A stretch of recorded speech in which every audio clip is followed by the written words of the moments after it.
welcome to FSTEC again, once again, and we appreciate the support here. And it's good to be back. So you have, it's sort of like the opening question with our friends from Micros. You have a lot of announcements going on right now, right before FSTEC. So Brink. So that's a big announcement for you. So what is that strategy? It is really exciting. So I've been back at PAR, as you know, for about 18 months working on our strategy and really formulating where we're going with the company.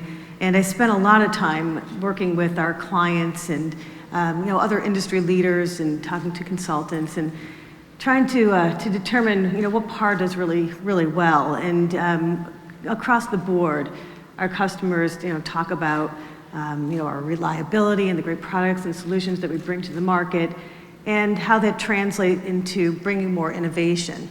And so as I have been working for the past year or so, looking at the innovation, it's across our solution base.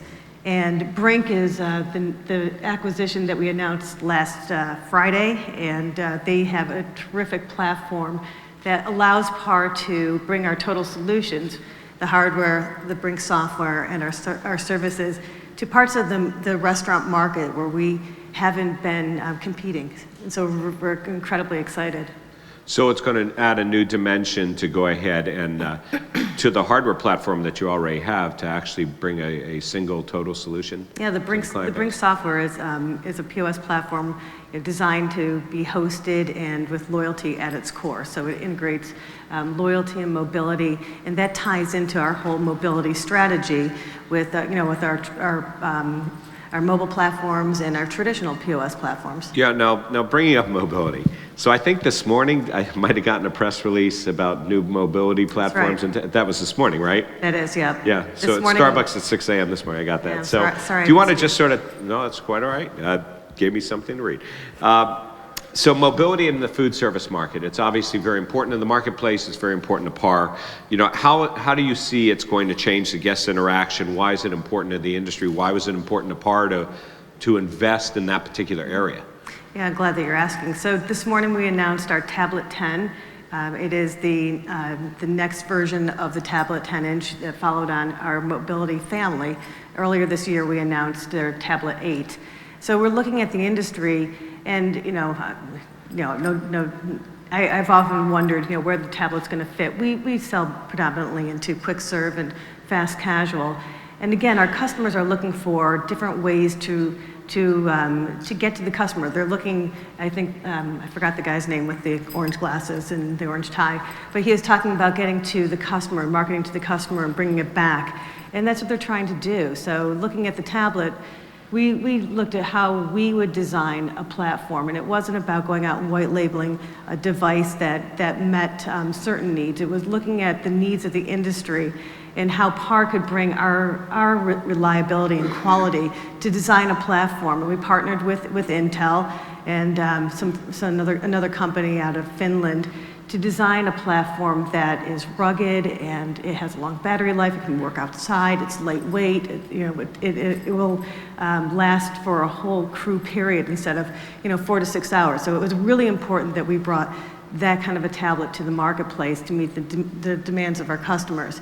And extending a family, that allows us to bring different sizes and different formats, and then all the, from a larger format and tablet POS, down to some other new exciting platforms that we'll be releasing. And that's all under the PAR label. It is. It's all PAR. Okay, so there's some other interesting things I think people don't know about PAR, and one of those things are what you're doing in the food safety area. Yeah. And I mean that's really.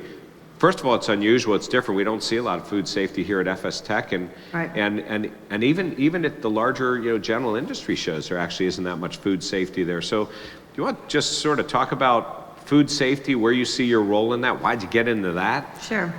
Well, when I was in a different role, I would walk through the restaurants, and within my organization, we spend hundreds of thousands of hours in restaurants, and working with different kinds of crew and managers and district managers, and you would see people working on checklists, and everything else was automated, and the checklist was paper-based, and they would be doing these checks, whether they were operation or food safety related, continually. So we, in looking at ways to innovate, came up with a solution that addresses those problems. And we've been doing this for a while, our early adopters are in grocery. And so there's a big focus on food safety globally, and what we found is that the food safety element is just one piece of it. So food safety has translated by aggregating all the data into food quality. And intelligent checklists automate the checklist, but they change behavior. So I don't know who had asked the question about how do you make it a better employee experience, but this is one of the ways that you make the experience better, you engage your employees, it's all automated, it's what the employees are Do you see it integrated using. in the total food service technology platform and system? I mean, it's not just a siloed single system that stands out there. How do you see that integrating in the whole piece of operating the unit? So right now we're concentrated on the store, but clearly there's dynamics where it needs to go through the supply chain. And so it's taking the solution that we have and integrating back through the supply chain as we build out the platform. Now, I mean, everybody in this room, knows who PAR is, I'm sure, and they recognize you as a global leader out there. How many countries is PAR in? 110. 110, okay. So clearly you must be seeing things in different parts of the world that have an impact that could be brought back here to North America. So what are those trends, or what are those areas that you're seeing as an international provider that we should be learning from here? Yeah, it's different. Wherever I go around the globe, the demands are different. So, in Europe, what I see is this, there's a labor shortage, and so there's a need to be able to get to the customers by, in multiple different ways. So there's increased use of kiosks and tablets and different devices. When we go over to Southeast Asia, for example, it's wide open. They're unencumbered by legacy stuff, and so they're able to really integrate a whole bunch of new technology in, and that gives us a whole different opportunity. And so it's different in different Is there a parts of the favorite world. place you like to go? Yeah, I like going any place my customers are. I enjoy going. Okay, but there must be a place that when you go, you say, listen, if I have an extra 5 hours, I'm going to go do a tech tour and see what's going on there. Is there some place in the world? Vietnam's on my bucket list. That's on your bucket list personally or professionally? Both. Both? Yeah, they're doing some really cool things. They are. So anything you want to share? Or you don't want everybody to? Just the integration of all the technology. It's a really growing dynamic part of the world where the demographics are, it's really young, and so they are using social media in different cool ways and using all kinds of technology in different ways that we can learn from. Okay, so you're traveling the world, you're identifying new technologies and things. You've just given us a hint we should all be taking a trip to Vietnam, and so that I wouldn't have expected that one. But you've also been really known as a hardware company. And so where do you see how all the other solutions, fit into that you're offering? I mean, do we move away and we say, hey, we're part of the software and services company, or we're the hardware company, we're both, we're everything? I mean, where do you see that all fitting together? Yeah, we were, our roots are a solutions company. We've always been a solution company. We do sell a lot of hardware to a lot of great brands in the industry. We also sell a ton of software through our channel partners, and with the addition of Brink, that clearly sets us on that path to continue our delivery of solutions. My focus is on the software.